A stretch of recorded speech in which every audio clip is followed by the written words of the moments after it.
So we're back with Narcissist Behavior 101, The Real Playbook. Episode 2, The Slow Switch Up. They stop being who they pretended to be. You ever noticed how in the beginning they were everything that you asked for? They listened, they cared, they text fast, they made you feel chosen.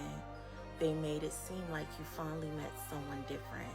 And then suddenly, that version of them started disappearing. Now they're busy, now they're irritated, now they're cold. Now you feel like you're asking for too much just because you want the same energy that they started with. And that's not confusion. That's not relationships just change. That's part of the play. The truth is, a narcissistic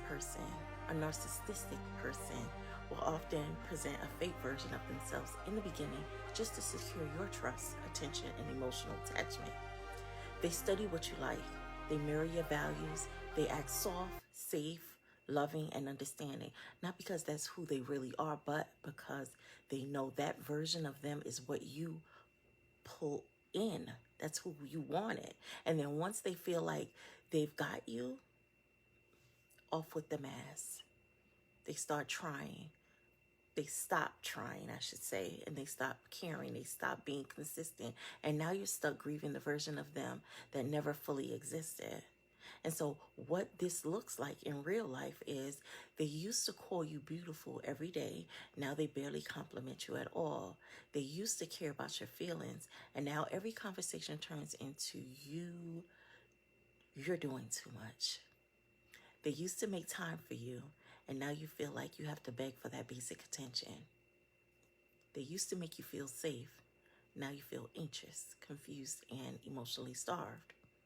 And then the craziest part is you keep holding on because you're waiting for that old them to come back. But that old them may have been a part of the performance.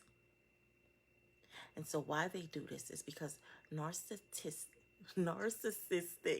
behavior is often about control, access, and ego.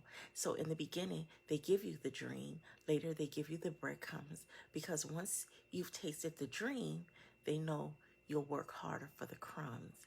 And that's how people get trapped. Not because that they're weak, not because they're stupid, but because they fell in love with who that person pretended to be.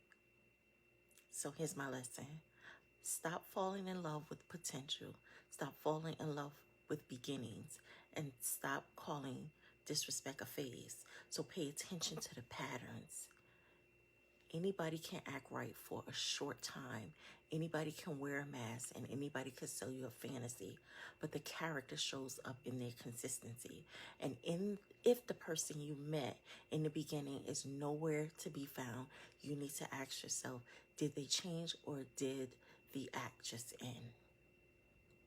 Now, have you ever stayed too long because you were waiting for that old version of them to come back? I did it before. This is exactly why we're breaking this all the way down in the relationship healing community on Patreon. I have episodes going on in the group. If this episode hit home, join us there for the deeper conversation, healing tools, and the rest of the Narcissistic Behavior 101, the Real Playbook series. It's a whole episode going on. Because once you learn the playbook, you stop blaming yourself for how they played the game. Remember that.